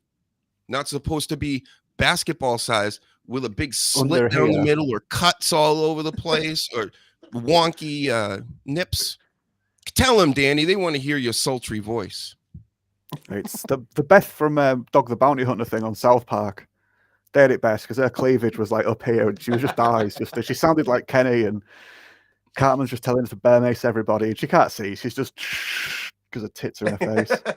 Yeah, you don't need that. You don't need your tits under your chin like that. They gotta move. You know what I mean? Like they can't just stay there. They can't be hard to the touch. It's ridiculous. Yeah. The bot says, kept expecting an alien to come exploding out of WWE Kofi's chest the other night. Wow. Now we're talking about his chest. Don't you dare. He'll be really mad at you online. And I couldn't even tell if he was like working or not.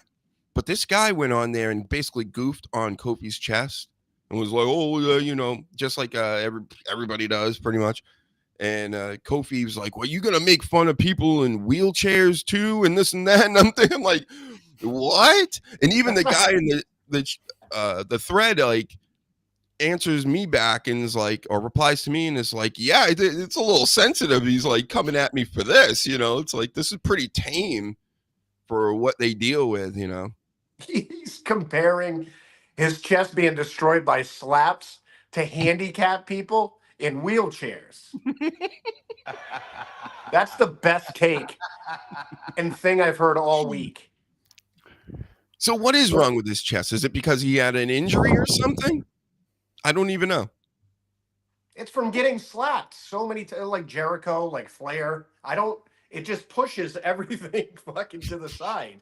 I know that there's an injury you can get where you're lifting weights, and that's what happened to Papa Pump too. That's why his chest is all crazy, caved in. That could be it too. Yeah. But I'm thinking like, wait, does he really have some kind of like an affliction with this, or is he? And that's why he's like actually mad, or is this a work? Because he's a bad guy now, and why not shit talk people that annoy you online? I think it might be a little of both. I think he's allowed to shit talk people now, and he will. Yeah. Yeah. And a lot of wrestlers are a lot more thin-skinned nowadays. Someone made the comparison the other day on Twitter saying, remember when John Cena went into the ECW crowd, into the venue, and everybody was just telling him to die and to fuck off and everything. But he still went in, still did his job, and still was like, hi, everyone, it's your favorite John Cena here. And he still poked the bear, even though he had an arena screaming at him. And now people get upset with like tweets. But before Cena's thing, people used to like get stabbed. Wrestlers used to get stabbed walking to the ring, and they had to deal with that. And they still turned up and went to work and just went, man, it's part of the job. Whereas now someone on the internet says, you're a shit wrestler, I don't like you. And that's it. It's nuclear meltdown. Let's get real upset. Mm-hmm. Sad. But no, I think Kofi's probably just winding people up here because he's made jokes about it before. I saw him answer about 10 years ago saying it was to do with the Big Show slapping him too hard. So he's made jokes about it. So I think he's just taking the piss. He better be. It's hopefully at this point, though. Because it does fall in line with what's going on in everything. But it reminds me of just pro sports again. These guys, like when Russell Westbrook, the basketball player, a couple years ago, somebody dumped popcorn on him as he was like leaving a game, and there's like it wasn't even a lot of popcorn. Like somebody just like threw some popcorn down there, and it hit him, and he acted like he got shot, and then he wanted to go run into the stands and everything. And it's like, really? Everybody's trying. LeBron James getting people kicked out of games. It's her, and bringing the ref over like a Karen, going, look, get her out of here. She said something to me while I'm playing basketball, making trillions of dollars. It's pathetic. Really? Soft. These motherfuckers soft.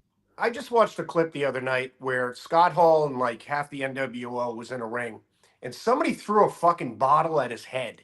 Yeah. And he literally just went like this. Yeah, he smooths it back. Yeah. That's a pro. Oh, it was like a whole cupper of like drink gets in his hand. He's like, yeah, I'm just gonna slick it out. Slicked it back and started doing his fucking Razor Ramon shit. Take note. Mm-hmm. Yeah, Shawn Michaels ran off after he got hit with that battery, didn't he? Oh yeah. Someone threw one of the rectangular batteries, a D battery, I think. No, I can't remember what size they're called, but yeah, the rectangular ones. Someone lobbed one of those at his head, and he was just like, "Yeah, that's it." He's like, "Fuck you guys," and he just left.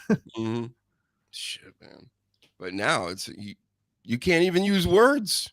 We have to sit Words there hurt. like the Japanese and just go like this. Okay, I'm just gonna watch now. Are you allowed to boo people still, or just hold a sign that says, I disagree, but I'm not going to say it loudly? Everything stinks now. Well, hopefully it's getting better. As I keep saying, I think culturally things are going back to normal.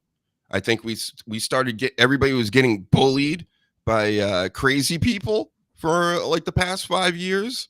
They like people that are so scared of everything, they're just going to try to bully us into submission. It ain't working.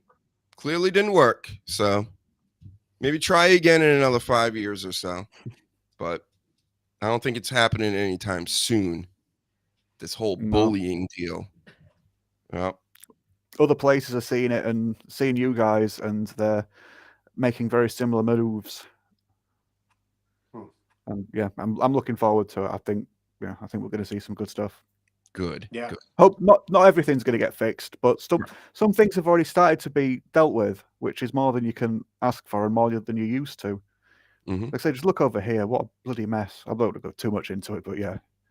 Yeah. Well, I didn't, not to get into politics, but not a Trump guy, but the other day in Boston, they got what, like 30, like high level, like criminals that were immigrants, and they got them the fuck out of the country. So Nice. I mean, we're going in the right direction so far.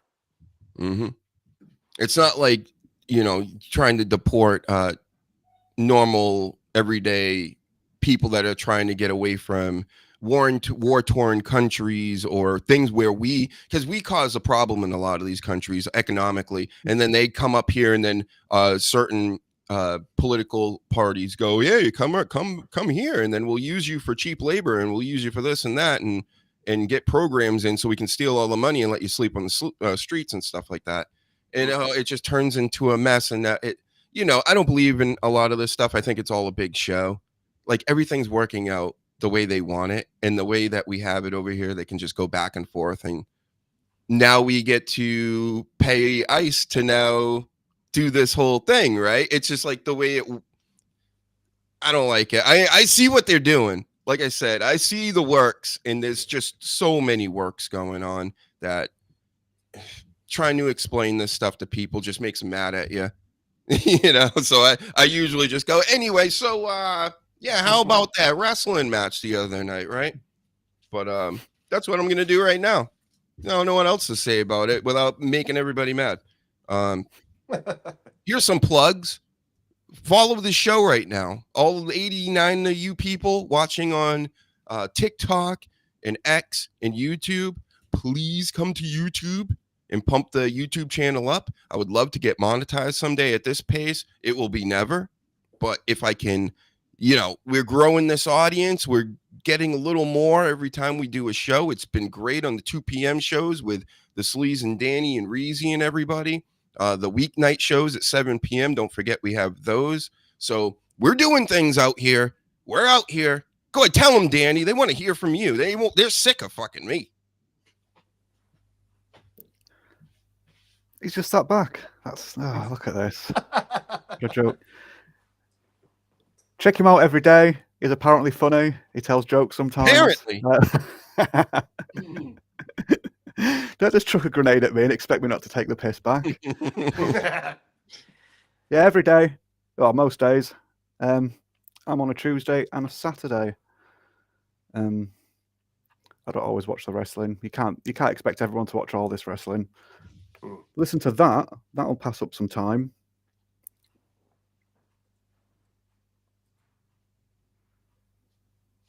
And watch Cody Rhodes upside down. It's still really disorientating, even though I've seen this photograph so many times.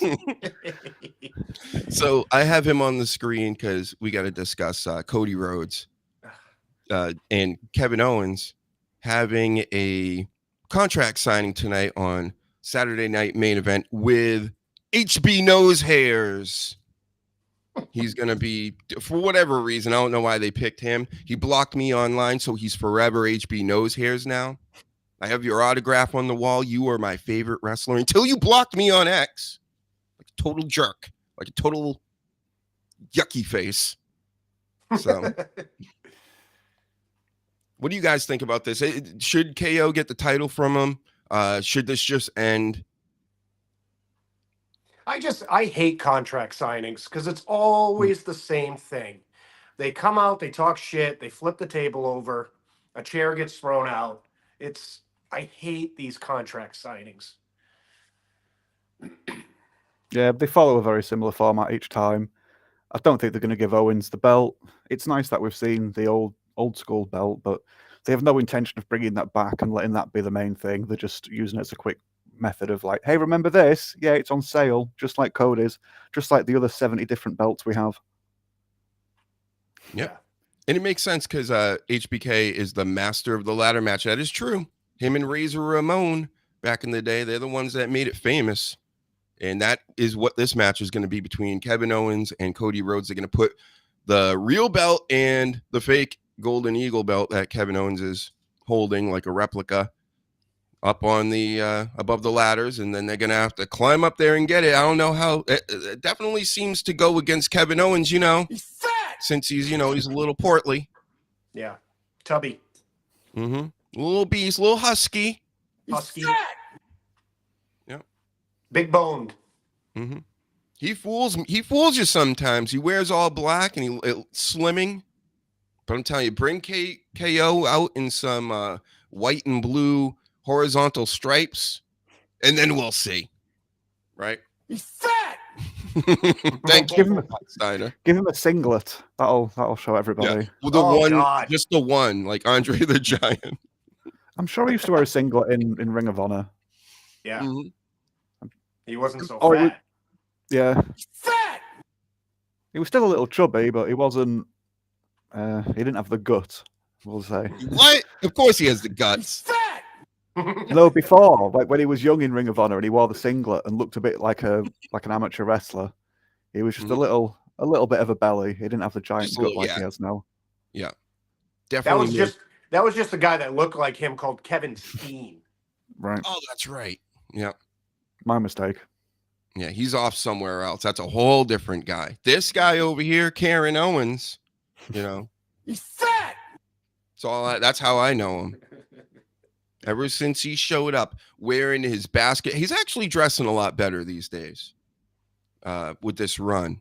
But before, he was kind of dressing like him and Eddie Kingston looked like they were, getting ready for a pickup basketball game in their mid-40s, and then they were going to go and drink some beers after. That's exactly what they look like. They all wear them basketball shorts, the kick pad things, and the t-shirt with the cutoff sleeves, So when you're stroking it from the three like Kevin Owens and Eddie Kingston does, it doesn't get caught up in your arm there.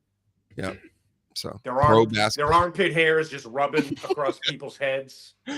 They're street ballers like Ann One, guys. Come on. I've seen them on there doing moves with the professor and them. Follow this show, like it, subscribe to it, fucking knock it off. I swear to God, if I go on YouTube and I see only four people watch this, I'm going to come find you guys. And this isn't a threat, YouTube. In a boxing ring, I'm going to bring you all in a boxing ring. Punch you in the head. I just can't believe that. I can't believe that YouTube at this point, because obviously, technically, we get a lot of views from like X and all that. I can't believe that they can't grab numbers from other programs at this point. Like, I don't know how anybody monetizes on YouTube. Mm-hmm. I have like hundreds of millions of viewers last night doing the 7 p.m. show during the week. And I go and I look at YouTube and it says, I have 4 people watching and 4 likes. Are you fucking kidding me? Yeah. Should be 1,000 million likes like Taylor Swift videos. Right. That's how great this content is. I mean, the guy with the creepy smile.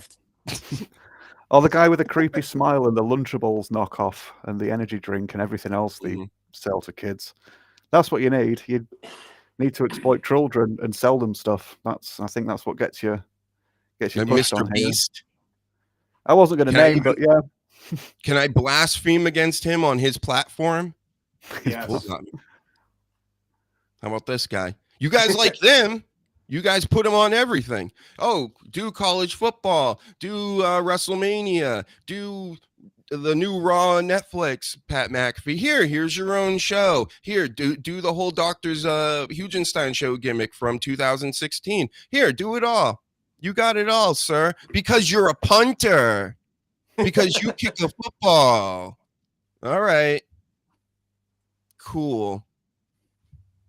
Makes no sense. You guys make no sense out here. You guys will like anything. I'm talking to you, the smartest audience in the world. Yeah, even you guys, you get fooled by these Pat McAfees. Sleaze, do you like Pat McAfee or do you like Corey Rhodes? What you know who he is? You know who I'm saying. Who do you like better? I have two answers. I like Corey Graves better. Okay. And I would rather run into your fist than listen to Pat McAfee for 30 seconds. Oh, wow. That is a great take. Yeah. I love that take. Yep. Right in the face. Danny Damage. Do you like Pat McAfee or do you like Corey Graves better? Corey more. Be honest. Be honest. Oh no, Who yeah, do I do like Corey Graves more. Since he came up from NXT, I've tried to just say to people, just give him a chance, because a lot of people shat on him to start with. I've said before that Pat did have some redeeming qualities, but his it's been going a bit too long now.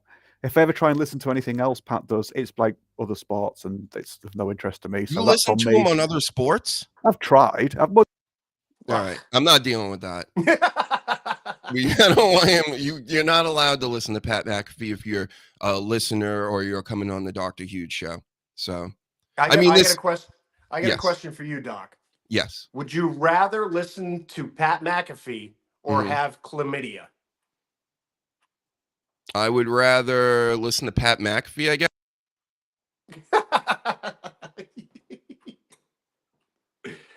Well, that's the end of the show, guys. I guess we'll see you next weekend. All right, we're back. Fine. I'll be in the bottom this time. I'm a bottom right now. Yeah. We're on top, Danny. Listen, I can't go against the rules. If you pick Pat McAfee for anything, then you can't be on the screen for a little bit. No. So that's how much I don't like Pat McAfee. He stinks. You kicked yourself off your own show. Yep. I might do it again too. I mean, throw a few other STDs out. I might pick Pat McAfee over him. Would you rather have gonorrhea? Oh, don't do it. I can't do it. I got to host a show here. You know what? I'm gonna let Danny. Would you like to host a show? Because I take Pat McAfee over gonorrhea. All right. Braun Strowman and Jacob Fatu is next, Danny. Well, those two are going to batter the absolute piss out of each other, I imagine. Just like, I'm just going to go straight to the next match as well now. Just Gunther, Sheamus and Gunther. Yes. No, it's Gunther and Jey Uso, right? Who's Sheamus smashing the shit out of? He's fighting Braun Breaker for the IC title. Braun, that's it. Sorry, I knew it was just two big slabs of meat beating the crap out of each other. But yeah, there's a lot of that. Yeah. Yeah. It'll be good. I'm not sure who's going to end up on top properly because it's just going to hurt either way. But yeah, fun matches to watch. I love when I'm watching a match that I don't give a shit who wins because they're just going to beat the shit out of each other. So yeah, that's fantastic. And situations where it's like, yeah, I wouldn't take that. I do not want to be slapped like that or hit like that. And Sheamus is one of those that has just forever just been like, I'll take the bump. I don't care. Oh yeah, just hit me with it. I'm thick enough. It's not going to hurt me. Yeah, that's what I'm looking forward to. Then slapping the shit out of each other. Oh, he's back. There you go, William. That was for you, William. See, he said he can't usually watch during the weekdays, but he'll continue to watch on Saturday afternoon, just like all the rest of the millions out here. Thank you very much. And all the people that are going to be listening on the podcast, many, many more people than the live, but slowly but surely we're getting the people on the podcast over to the lives, and we're getting the people in the lives over to the podcasts. Again, Apple Podcasts, SoundCloud, we're there. I've been posting I post a few of them this week. They're usually 2.5, 3 hours. Go have fun with that. But yep, another match we can talk about tonight. Ripley versus Nia Jax, who I like to call King Kong Peg Bundy lately because of that cheetah outfit. It was ridiculous, but I can't stand Rhea Ripley. I like Nia Jax as a bad guy heel. The crowd boos her. It makes me laugh. Rhea Ripley, this Vampiro in Frankenstein boots. Get out of here. Terrible. Marilyn Manson. Have you noticed? They're not allowing her to do like solo promos. They're always Nia Jax has to come out. Tiffany Stratton has to be there. Somebody has to be by her side because she stinks on the mic. It's the shits. Mm-hmm. Yeah, and it's been much better that way too, because listening to her is. I'd rather listen to her than Pat McAfee. That's Tell you true. that. Mm-hmm. Yeah, give her a podcast. Give her the biggest podcast in the world. Why don't you? That would make sense. And Sasha Reigns, the greatest correspondent ever of the Dr. Huge Show, wants Sheamus to beat Braun Breaker. Yep. Sorry, Sasha. I don't think that's going to happen. But It'd be nice Then for we his get the big story match. to get that belt, but yeah. Also, I can't see it happening. Not against Braun. Well, you're a huge Sheamus guy being across the pond, aren't you? I wouldn't say a huge famous guy, but no, he's good. We were just saying when you disappeared for your crimes against your lovely Pat McAfee fan club. Yeah, it's good because he just doesn't mind taking a beating if that's what the match needs. And if someone's going to get hit with something, he'll happily just go, yeah, I'll take it. That'll do. Not because he's from over here, but yeah, he's tough. He's a tough. He's a tough bastard. Yeah. And then the main event. There's 3 matches that are just. I don't care who wins. I just want to see people beat each other up. It's Nia and Ripley, Strowman and Fatu, and then that match. It's 3 just slobber knockers. I feel going to be brutal fucking matches. Mm-hmm. Yeah, they definitely saved the bangers for the Saturday night main event. But then this last one, I don't know if this is going to be a banger. Gunther versus Jey Uso. I mean, Jey Uso, they call him main event Jey Uso. This is going to be the main event. This is for the title. I love the promo that they did earlier this week. That's exactly what wrestling should be, especially at this time. The babyface didn't look like a total punk, even though the truth was told. It wasn't told about that you look like ridiculous and you look like a clown and you say yeet all the time and all that's just stupid. It's it was more, oh, you're gonna go help your family again, and as soon as Roman, whistles, you're just gonna go run away and go help them, and I'm here to win titles, and that's what your role is, to go be a sidekick. And I thought it was great because then Jay flipped it on him and kind of he didn't look bad. I can't really remember what he said back to him, but it was something to the effect of, yeah, well, these people are riding with me and blah, blah, blah. And then they yeeting and they were all with him again. And there's a clear face, clear heel. And other than that, I'm not looking forward to the match, but I think the lead up has been pretty good, at least. And it's been a short one, but I think I expect a lot of slaps tonight. But then again, he's been taking it easy. Have you noticed? This Gunther hasn't been slapping everybody. He should be. As much. I paid big money for this shit. I want to see him slap everyone. Mm-hmm. Slapping machine. Big slapping meat. What do they say? What's the phrase? Big sweaty slappy men slapping meat or something? I don't know. I'm sure Kenny Omega knows the phrase. If you know what I'm saying. Sounds suspect. Yeah, a little bit. He was in Sissy Boy Slap Party. That's what I'm talking about, folks. Oh, there we go. Not making any sexual innuendos or jokes or anything. I'm just stating facts because I'm an analyst, journalist, expert, all the rest. Do you guys have anything else you want to talk about here? Because I'm pretty much done. I mean, there's a few other things. Britt Baker Have you heard? Have you seen? She's Oh yeah. supposedly pissed off a lot of people, and I've heard this over the years. But let me get my Britt Baker notes out. Well, did you before you get into that, did you see the leaked audio of Tony Khan talking shit about her? I heard that was somebody- fake. I heard it Was was yeah. Sounded like him. But you know, AI these days, Yeah. it could be fake. Yeah. I'm not sure. I just heard it was, but yeah, there was. I mean, of course, he must be talking shit about a lot of these people. Miro, Phoenix. Who else is he screwing over at the moment? I wrote some of them down. Starks, Wardlow. Yep. Like, where's Wardlow? And then what else is going on? It's like he puts them on the island of misfit toys. She Out had of a all the mini toys that he stroke. has. Did you hear this? She had a stroke when she was away. Who? Britt Baker. Britt Baker. I didn't Bloody hear hell, that no. shit. Me neither. But she apparently a mini one. Yeah. Wow. And but yeah, the news is she's wildly unpopular backstage. She was She should beefing, be. you know, MJF's girlfriend, Thunder Rosa, and she's politicking like Hulk Hogan, supposedly.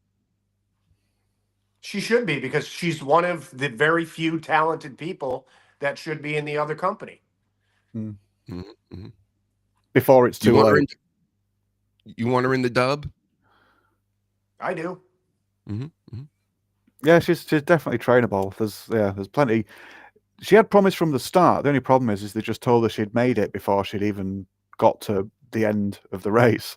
So she didn't improve for quite a few years, and she stayed the same. She stagnated.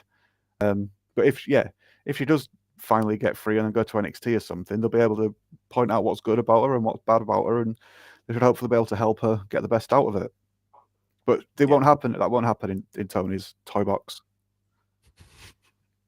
Well, they have, not that I've been watching AEW a lot, but they have these, I think it was like an all access thing where they just follow them around and in real life and all this stuff. And she had a problem that I guess Thunder Rosa had hurt her back. So they were going to have like an interim women's champion or something like that. And she was backstage bitching and moaning like, nobody's telling us when she's coming back. Like, is it going to be like a real title? Like, what the fuck is going on? I thought it was all valid. Like, they weren't informing the women like what they were doing whatsoever. So she's like, well, what the fuck? The fifth pillar. But it's just funny. Tony Khan just keeps getting into feuds with all his top people. Yeah. You know? How do you mess up It's all- Wardlow? yeah. It's almost like it's not everybody else, Tony. It's almost like it's you. Yeah. Yeah. Yep. I've been saying since like the first pro wrestling expert panel, he just needs to get out of the way. Yes. And he won't. When he wasn't heavy deep in it, when they first came out and Cody was there and everything, they were on fire. And then everybody got aggravated and he took over and Cody left, and it's been horrible. It's been horrible. All right. Well, I think that does it for us. Do your plugs, boys. Go ahead, Danny. Everyone wants to hear you. DannyDamage.co.uk. Twitter is at Blunt Damage. Wrestling, entertainment, comics, politics, bullshit, memes. There you go. Thank you very much, Slays. I'm on Instagram. I'm on TikToks. I'm on the Facebooks at the Sleaze52. Higher Love Creations does all the promos. Look them up if you're in need of anything. She's very good at what she does. And thank you guys for coming on again, of course. Everybody like, share, subscribe. Really, I mean that. That's not just a phrase that I'm saying. Do it, please. And it would help us greatly, especially on YouTube. Shout out to Sasha Reigns years ago. And this is Cooking with Mafia. Shout out to you, bro. Look who's there. I told you, all the old timers are coming back. We're starting to get them back, Sleaze. Hell yeah. Years ago, when AEW started, the Sleaze and Justin went to one of the shows. That's right. See, he's been down since day one was Ish. William Robinson, of course, great in the chat today. Everybody follow each other in the chat. See you next time. See you later, Philly Sports Pride, and everybody else that came through today, this afternoon, this evening, wherever you're from around the world. Shout out to you. We're the best. We're the experts. That includes the chat. That includes the listeners on the Apple Podcasts and the Soundclouds. We'll talk to you possibly Monday night, 7 p.m. Be there. See you later. Titillate the juices. You know what? Woo! Right now. Woo! Woo!